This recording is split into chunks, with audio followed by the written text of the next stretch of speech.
Assalamualaikum warahmatullahi wabarakatuh. Bismillahirrahmanirrahim. Allahumma sholli wa sallim ala sayyidina Muhammadin wa ala alihi washabbihi ajmain. Amma ba'du. Ingkang kula hormati Pak D kawula Ki Haji Haisil Ma'ali, guru kawula Ki Haji Faruk Husain, sedanten para kiai ingkang kula hormati. Seperti yang dikatakan moderator, saya ini orang yang pantangan datang di acara-acara gini. Tapi saya tetap santri, ketika diajak Gus Zofur ya datang. Begini ya, ini langsung saja. Kalau MWC Sedan menginginkan kemandirian, kata Gus Kamil tadi itu tidak mungkin, karena kita pasti secara politik harus koalisi dengan Pak Jokowi. Secara ekonomi tadi sudah jelas ya, NU itu biasa proposal, tadi beliau juga bilang sudah lah, kalau mau proposal bilang saja. Artinya kita sebenarnya tidak pernah mandiri dalam hal politik maupun dalam hal ekonomi. Tapi orang menghayal itu boleh lah.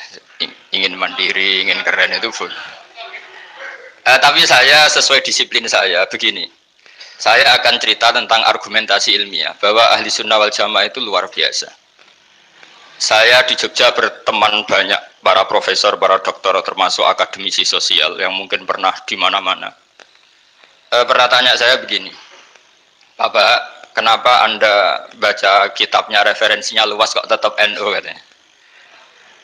Terus saya bilang, problemnya apa sebagai NU? Biasanya terus mereka mengutip sekian makalah. Kebetulan makalah itu provokatif, dan siapapun yang baca makalah itu pasti menjadi tidak NU. Tak jamin ya. Kalau di Jogja, misalnya di satu penerbitan, saya termasuk di dalamnya, itu pernah diperbandingkan kitabnya Said Muhammad Mafahim Yajibu An-Sohah dengan kitabnya Bin Bas, judulnya Hadihi Mafahimuna. Biasanya kitab-kitab terjemahan Wahabi itu memang cukup provokatif dan dengan narasi yang memang siapapun yang nggak pernah mondok pasti tertarik. Misalnya begini, cerita bid'ah misalnya, Iyakum wa muhdasatil umur fa inna kulla bid'atin dolalah wa kulla dolalatin finnar, misalnya gitu. Wa kullu muhdatsatin bid'ah wa kullu bid'atin dhalalah wa kullu dhalalatin finnar. Ada yang baca wa kullu bid'atin dhalalah wa kullu dhalalatin finnar. Terus beliau meneruskannya begini, kata Bin Bas. Hadza huwa Rasulullah. Hakama bi annal bid'ah kullaha dhalalah. Terus diteruskan. Wa jarra asy-Syafi'i faqasama ila hasanatin wa dhalalatin wa sayi'atin. Jadi dengan narasi seperti itu tuh orang itu tahu bahwa Syafi'i itu kurang ajar tenan gitu, kira-kira gitu. Jadi dia ini Rasulullah yang mengatakan semua bid'ah ini dolalah, tapi Syafi'i lancang dengan membagi ada dolalah, ada sayyah, ada hasanah, ada sayyah. Ini aneh katanya. Wong Rasulullah yang Nabi saja bilang satu, semuanya dolalah kok dia bilang dua.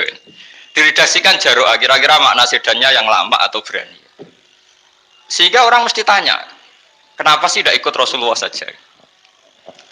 Tapi ini satu ilmu, setidaknya ilmu perdebatan. Bukan ilmu hakiki, karena kita tidak tahu yang diridhani Allah yang mana.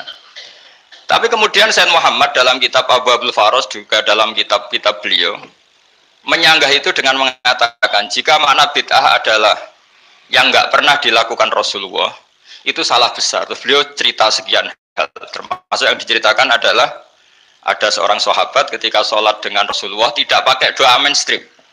Yaitu ketika itidal, sahabat tadi bilang alhamdulillah hamdan katsiran thayyiban mubarakan fi.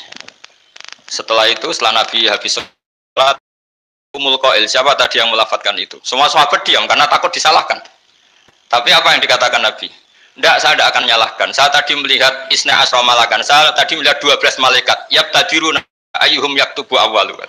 Semuanya itu bergegas siapa yang nulis awal. Terus kata sahabat tadi, ha anada ya Rasulullah.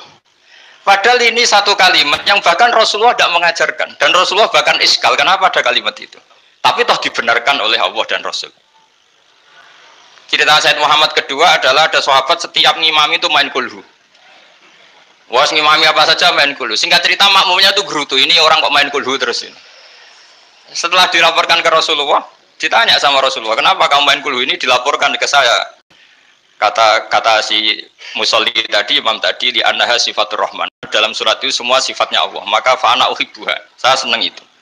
Apa kata Rasulullah? Saya disuruh bilang Allah ke kamu bahwa Allah mencintai kamu karena kamu mencintai kulhu. Terus keterusan sampai sekarang itu orang-orang NU baca kulhu terus itu. Karena sekali baca idza samsu kuwirat mesti keponting gitu.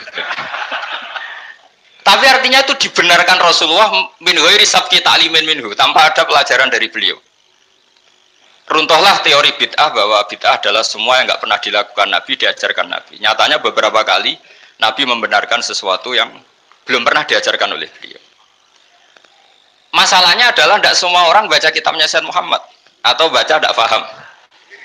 Nah, sementara kitab Hadhihi Mafahimuna itu diterbitkan secara masif oleh pemerintahan Arab Saudi dan ada terjemahnya lagi, sehingga yang nggak bisa Arabnya bisa terjemahnya. Dengan narasi tadi bahwa Imam Syafi'i dibenturkan Rasulullah itu kan mesti kalah. Redaksinya itu Jaro'a itu wani pakai hamzah. Kedua, saya ingin cerita dan saya tidak bosan-bosan cerita ini sampai mati, saya tidak akan bosan-bosan. Ada kemandirian al-hujjatul balighah dalam diri kita sebagai ahli sunnah. Begini misalnya, kalimat la ilaha illallah adalah kalimat yang orang kafir 80 tahun saja kalau melafadzkan itu menjadi soro mukminan. Nah ini kita tahlil yang sudah muslim hanya karena kalimat thayyibah justru menjadi kafir. Ini kan madzhab aneh. Yang kafir puluhan tahun iyan tahu yufar lahum ma qad salaf bihadil kalimah. Ini kita karena tahlilan sampai nyekel patok menjadi kafir juga karena la ilaha illallah. Ini aneh. Jadi kalimatun sing yakunu bihal kafiru musliman menjadi kalimatun yakunul mukminu biha kafirun. Ini kan kaidah yang aneh. Nah, saya ingin kalau ahli sunnah yang seperti ini sudah mandiri, sudah sehat, ya baguslah seperti itu. Terus yang terakhir, kenapa ditambahi an-nahdiyah? Ya seperti yang dikatakan moderator tadi. Di terminologi internasional itu kalau ahli sunnah pokoknya yang tidak sabus sahabat ahli sunnah, sehingga Wahabi, Muhammadiyah, Ikhwan semuanya ahli sunnah wal jamaah. Karena kalau di media internasional asal tidak Syiah itu ahli sunnah, hanya itu saja perbandingannya. Kalau ikramus sahabat ya ahli sunnah, kalau sabus sahabat ya Syiah. Problemnya adalah kita tidak ikut kelompok besar ahli sunnah yang mainstream di internasional karena mereka anti wasilah, anti tahlil. Sehingga terus Indonesia bilang ditambahi ahli sunnah wal jamaah an-nahdiyah, yang kira-kira mungkin Gus Zofur dan kawan-kawan nambahin Nusantara gitu. Nah, nanti ini bagiannya Gus Zofur, saya kira demikian. Assalamualaikum warahmatullahi wabarakatuh.